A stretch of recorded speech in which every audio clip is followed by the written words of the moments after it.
Olá, querido amigo da TV Pax Online, começamos mais um programa nas bênçãos de todos os seres de luz. Hoje conversando com o nosso querido amigo, Padre Cláudio Morneau, que veio nos abençoar e compartilhar a sua luz. Obrigada, Padre Cláudio, por estar com a gente novamente. Obrigado pelo convite, mais uma vez. Então, hoje o senhor trouxe aqui o ostensório, a hóstia consagrada. Amém. Não é amém. consagrada. Não é consagrada ainda, mas é a hóstia, né? A energia. Vamos falar hoje sobre Corpus Christi. Corpus Christi, a festa do Corpus Christi, que é na semana que vem, né? Nossa, já é a semana que vem. É.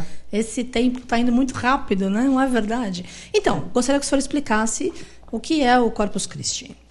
Bom, primeiramente, Corpus Christi a gente traduz o corpo de Cristo. E inicialmente refere à última ceia, a última vez que Jesus comeu com os apóstolos antes da paixão, da morte e da ressurreição. E ele inventa uma maneira de continuar a ficar presente no meio do povo. Eis o meu corpo dado por vós, eis o meu sangue dado por vós. Então a referência de Jesus para o pão da vida. E outra referência é a multiplicação dos pães. Jesus vai multiplicar os pães para dar de comer a multidões. 6 vezes os evangelhos falam desse milagre. E Jesus vai, no capítulo 6 de São João, explicar que ele é o pão da vida. E quem come deste pão vai viver. Não apenas para este mundo, mas para a vida eterna. Então, é referência para o Antigo Testamento também, esta procura do pão. Agora, na nossa sociedade, o corpo é muito importante. A gente pensa, o que fazemos com o nosso corpo? O nutrimos, o alimentamos bem, o lavamos, o cultuamos, fazemos dieta, fazemos ginástica. Então o corpo é o sustento do espírito, da alma. Então, sem corpo a gente não existe no mundo. E enquanto o corpo respira, temos vida. Então, essa é a realidade que a Igreja nos apresenta. E, de fato, a Eucaristia se tornou o sacramento mais importante para a vida da Igreja. Quer dizer, a Eucaristia faz a Igreja e a Igreja celebra a Eucaristia. Então, cada domingo a Igreja se lembra da Páscoa do Senhor. E a Páscoa é a passagem do Antigo para o Novo Testamento, a presença de Deus no meio da comunidade. Então, quando se celebra a Eucaristia na comunidade, é sinal de unidade, de comunhão, é o alimento de Deus para a humanidade. Lembra também o sacrifício, a doação total de Jesus. Então, é um pouco tudo isso. E também na celebração litúrgica, desde 1246, que oficialmente a Igreja tem este culto litúrgico, a partir do Papa Urbano IV. Então, é muito longe no tempo. Sim, pois é, muito forte essa celebração. Inclusive, várias cidades pelo Brasil fazem o tapete de Corpus Christi, né? Tem a procissão de Corpus Christi até hoje, sim, o que é super lindo. Eu vejo sempre pela televisão no final do dia, né? Sim. Que também eles mostram. Dá na nossa comunidade dos missionários da Consolata, em São Manuel, onde os missionários da Consolata chegaram,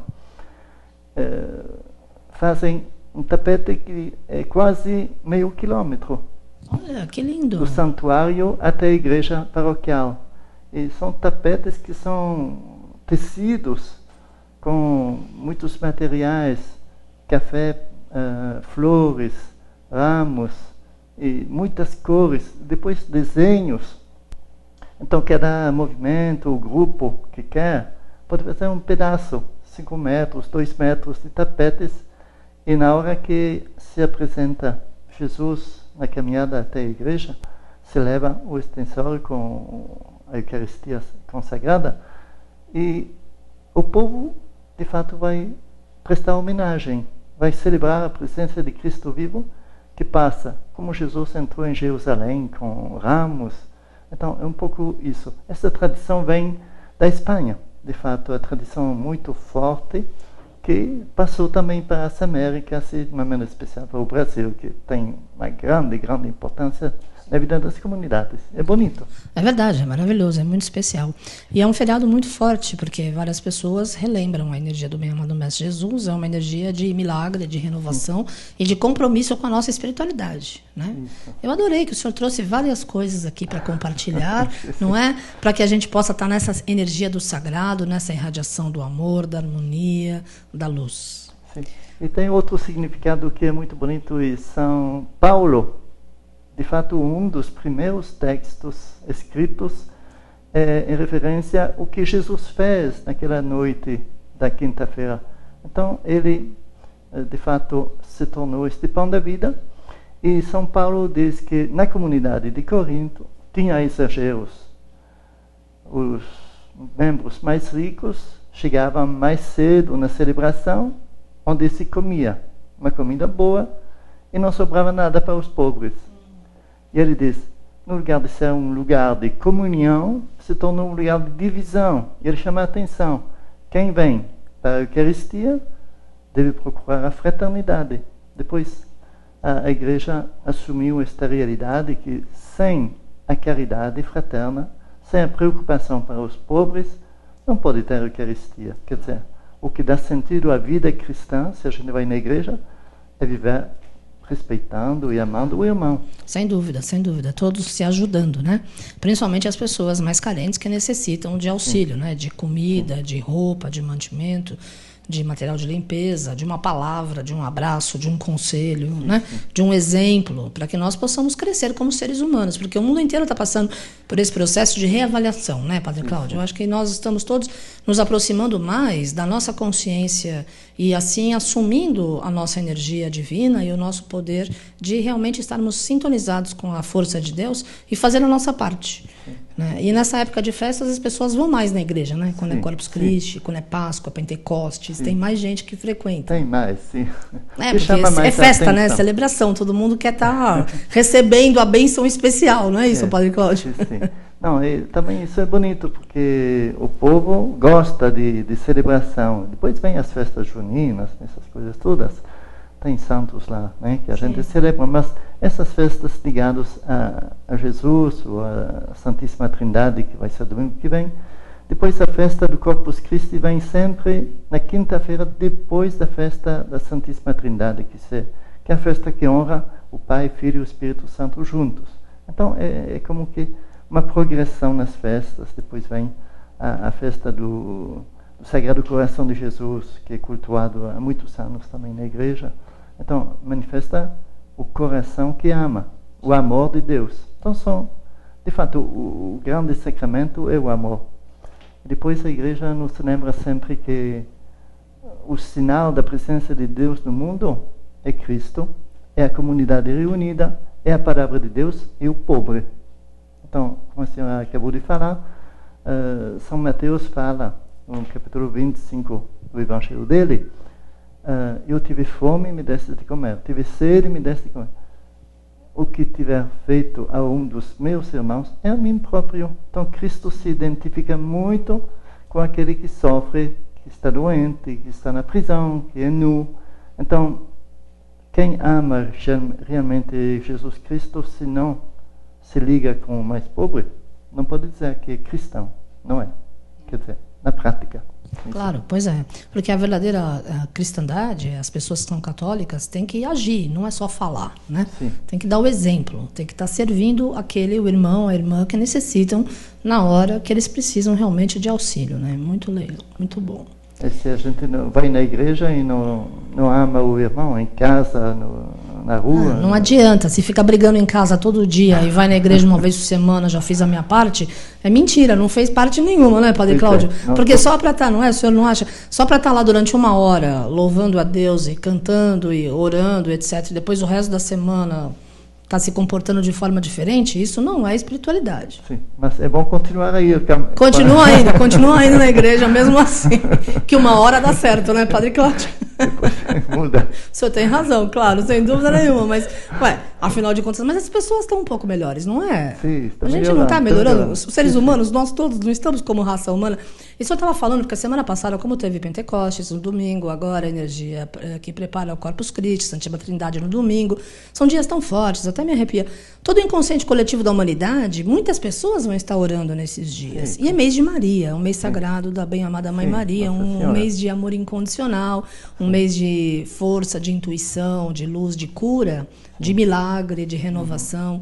Então é muito bom a gente estar nessa egrégora e realmente fazer a nossa parte, né? Viver de forma melhor e fazer melhores escolhas a cada dia, né? Porque se ficar esperando sentado alguém vir do céu ou mesmo da terra para resolver os problemas do mundo, vai continuar sentado, né? Porque não é aí, né? Sim, também esta comunhão com a humanidade toda, né? Pois é. Esta visão hoje holística, esta visão universal, Sim. é muito presente e não se pode dizer, eu sou cristão, se eu esqueço aquele que está lá na Síria sofrendo, Claro. aquele que está na África, lá na Nigéria, Pois é. ou qualquer país, Claro. qualquer um que sofre torturas, perseguição, deve ser objeto de muito carinho de todo cristão. Lógico, de amor, de compreensão.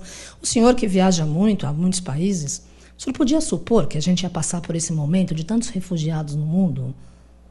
É difícil, porque Não o é homem... um o impacto homem, diferente, né? Que a gente está vivendo um momento tão estranho, não é, Padre Cláudio? mas isso não é de hoje, quer dizer, a busca do poder pelas Sim. armas talvez seja mais forte hoje, porque tem os meios para brigar. Antigamente a gente tinha arcas e flechas, pedras. Hoje temos bombas e temos foguetes, temos armas poderosíssimas. Mas a mente humana, como é que o senhor sente que as pessoas podiam buscar uma calma espiritual, uma consciência mais elevada?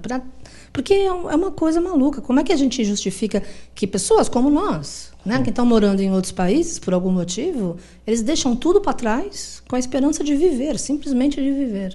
Pegam uma mochila com alguns pertences e vão a pé até onde eles conseguem para dar valor à vida. E outras pessoas que vivem não dão valor à vida. Ficam em depressão, ficam tristes, ficam criando problemas. Falta de consciência, né? Sim. Bom, os refugiados estão procurando salvar a vida, proteger Sim. a vida. Quer dizer, é uma realidade muito, muito grave hoje. Sim. Todos os africanos do norte que querem ir para a Europa em busca de liberdade, de paz, de pão. A gente entende esta realidade. Claro. E a igreja se conscientiza que fazemos muito pouco, de fato. Claro. E o senhor que morou na África durante 8 anos, o senhor sente que tem jeito aquela guerra, aquele conflito, aquela história toda que já está acontecendo, melhorou? Tem como algum país ajudar, ou algumas pessoas, alguma missão de paz da ONU, por exemplo, ou mesmo os missionários da Consolato, o seu trabalho, o trabalho que o senhor tem desenvolvido nesses anos todos, como é que o senhor sente, qual seria uma solução, ou qual seria uma oportunidade para as pessoas suavizarem o sofrimento, ou pelo menos terem mais discernimento e não criar tanta guerra e conflito? Já que o senhor viveu no meio dessa história, né? Sim, acredito que a reconciliação e a busca da paz com o diálogo, com o respeito mútuo, entender o outro na sua diferença, na sua visão diferente, acho que é um caminho. A não violência ativa, não é a não violência lá, que eu não faço nada, mas Sim. se preocupar em trazer a sua colaboração. Cada um pode fazer alguma coisinha, não é? Claro. Eu estive lá 8 anos e a gente sofre também de ver injustiças e brigas. Ainda no Moçambique hoje tem guerrilha e tem 2 poderes que se enfrentam, não é? E é tão difícil.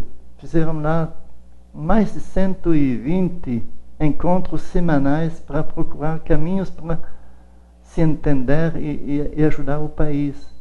E não conseguiram esses grupos opostos a se unir. E a gente reza, a gente faz esforço, a igreja fala, e a gente age. E os intermediários, a igreja no Moçambique foi aquela que mais colaborou para que haja encontro dos opositores. Sim. E a paz aconteceu em Mas é bom a 92. comunicação, não é? Sim. O diálogo. Sim, é importante. Pelo menos cada um importantíssimo. esclarece o seu ponto de vista e pensa de forma diferente. Sim. E podemos olhar para a família. Se tem uma briga entre esposo e esposa, às vezes precisa de um intermediário de fora. Pode ser um psicólogo, pode ser um psiquiatra, pode ser um agente familiar, um colaborador, que um padre pode tentar colocar as duas pessoas, não digo em frente, mas olhar não como gatos e cachorros, mas como duas pessoas que têm cabeça, que têm sentimentos, que podem, né, tentar se reconciliar. Se não acontece a reconciliação por vários motivos, que hoje 49% dos casais se separam, não é por nada, é que é difícil conviver, é difícil, não é? Nós nos damos bem, porque a gente se respeita muito, não é? Podemos ter diferença de visão, de religião até, de outras coisas, mas no final a gente diz, bom, eu aceito a pessoa como ela é, e vamos ver mais as qualidades que temos, o que nos une. Às vezes a gente não admira mais a pessoa. Se eu vou casar, não tenho mais admiração para a minha esposa. Então vou começar a depreciar e ver seus defeitos. E dizer, bom, não vale a pena. Claro que não vale a pena. Mas se eu me lembro o dia que eu casei, era por amor. Era porque eu estava apaixonado. A paixão pode passar, mas o motivo do amor deve continuar. Quer dizer, é renovação. Então acredito que precisamos, por isso, de oração, claro, de consciência, de claro, Espírito Santo. Claro, sem dúvida. Muito Espírito Santo, né, Padre Cláudio? Para os relacionamentos afetivos, para os relacionamentos dos dirigentes governamentais do mundo e principalmente o Espírito Santo em todos os níveis de consciência, porque eu acho que o que falta, na minha opinião, é mais consciência mesmo. Porque quando a pessoa se dá conta de que ela está magoando outra, ou que ela está criando um problema, um caos, eu não quero acreditar que a pessoa vai continuar fazendo aquilo, percebendo que está machucando alguém, está perturbando, está destruindo, como esses países que fazem conflito e guerra, por puro prazer ou simplesmente porque acreditam. Então, na minha opinião, eles estão fanatizados. Está todo mundo numa onda de frequência que não é a mesma do resto do planeta, né? Nós entendemos hoje, eu olho o mundo, eu também viajo bastante, eu adoro aeroporto, eu chego muitas horas antes, porque primeiro que a gente vai em grupo, mas eu adoro ver as pessoas, cada pessoa é um universo diferente, né? Deus não criou nenhum de nós igual ao outro, então é lindo você ver cada história, cada vida, cada projeto de alma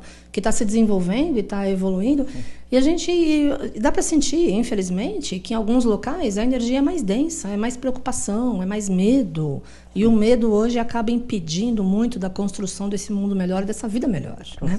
E eu sinto que um dos grandes caminhos é justamente a fé. A Igreja Católica sempre teve um papel muito grande e fundamental na evolução da história da humanidade por muitos séculos, e eu acredito que vai continuar tendo, principalmente porque tem mais diálogo agora, né? Eu estudei em colégio de freiras também, e tinha missa que era em latim, então eu ficava até o final da missa porque eu adoro rezar desde criança, já fui preparada para o meu trabalho espiritual, enfim. Mas eu lembro que a metade das meninas da classe, elas iam embora, elas iam para o recreio, elas ficavam lá embaixo do pátio da Figueira, brincando, comendo, sei lá, porque não entendiam o que estava acontecendo na missa, né? Então, acho que esse diálogo, falar a linguagem das pessoas, independente do idioma que está acontecendo, eu acho que é fundamental hoje. Então, essas 120 conversas durante a semana, que não resolveu muito ainda, se Deus quiser vai resolver, porque cada um expondo o seu ponto de vista, impossível a pessoa que está magoando, que está quebrando paradigmas e padrões e destruindo em nome de uma guerra absurda, não colocar a consciência para funcionar e realmente ver que não é por aí, né, Padre Cláudio? E acredito que tem uma chance para a humanidade, e cada religião, de fato, a essência de cada religião é essa busca da harmonia, da paz, e o Papa Francisco, para a Igreja Católica, chamou um ano extraordinário o Jubileu de Misericórdia. Então, ele insiste muito sobre o perdão. Ser capaz de pedir perdão a Deus, pedir perdão a quem a gente ofende e oferecer o perdão, que é um caminho também difícil, não é? Um dia eu experimento a confissão também. Vou me confessar eu também, sou padre. Atendo confissões e gosto de atender, porque é sinal da misericórdia, tudo bem. Mas um dia eu fui lá me confessar no Santuário Maior de São José, em Montreal, que é como Saint-Germain. E no final da confissão o padre me disse: eu vou te dar uma penitência. Tudo bem, eu vou aceitar a penitência. Você vai ler o livro tal sobre o perdão, de um famoso padre lá, o Oblato, que eu conheço, que morreu. Então ainda não consegui ler tudo. Estou ainda na metade. Mas não faz mal, Padre Cláudio, tem que exercitar o perdão só, então. Não leia, exercite, né? Que eu acho que... Mas olha, o perdão, na realidade, é a grande chave para a cura de todas as doenças. Isso, é bem certeza. Isso. Porque a mágoa é o que acaba gerando o problema físico, né, no corpo biológico, a né? parte E a cabeça. Positiva. Né? Claro. A gente acolhe o perdão de Deus. Verdade. E a gente também. Verdade.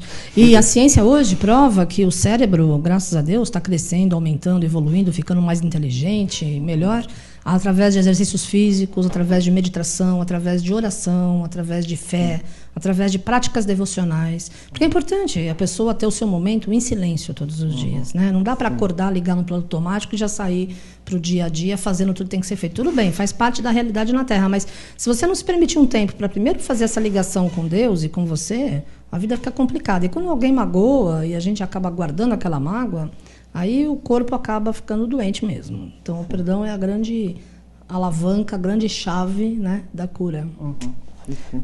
Então, o senhor vai fazer uma oração para a gente na energia do Corpus Christi, para que a gente possa estar... O senhor vai estar em São Paulo no Corpus Christi? Não, já vai estar em Minas. Eu estou em Minas. Ah, que maravilha. Só fale oi para aquele pôr do sol maravilhoso. Eu amo Minas Gerais. Por isso que eu falei para o Padre Cláudio vir hoje, para fazer uma bênção do Corpus Christi, para a gente já estar todo mundo abençoado. Quando chegar na outra semana, está todo mundo na energia já, né, Padre Cláudio? Tá bom. Ok, eu vou utilizar a oração que São Tomás de Aquino fez para honrar o Corpus Christi de fato, que é uma oração muito bonita que vão ouvir agora na televisão. Tão sublime sacramento. Eu vou só ler a parte final. Ó Deus, que neste admirável sacramento nos deixastes o memorial da vossa paixão, concedei-nos tal veneração pelos sagrados mistérios do vosso corpo e do vosso sangue, que experimentemos sempre em nós a sua eficácia redentora, vós que viveis serenais pelos séculos dos séculos. Amém. Deus vos abençoe e vos guarde, que Ele vos ilumine com a luz da sua face e vos seja favorável. Que Ele vos mostre seu rosto e vos traga a paz. Que Ele vos dê a saúde do corpo e da alma. Nosso Senhor Jesus Cristo esteja perto de vós para vos defender, esteja em vosso coração para vos conservar, que Ele esteja o vosso guia para vos conduzir, que vos acompanhe para vos guardar. Olhe por vós, sobre vós derrame a sua bênção. Ele que vive com o Pai na unidade do Espírito Santo.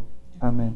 Que Deus Todo-Poderoso vos abençoe e vos guarde na paz, em nome do Pai, do Filho e do Espírito Santo. Amém. Muita paz. Obrigada, Padre Cláudio. Obrigada mesmo. Obrigado.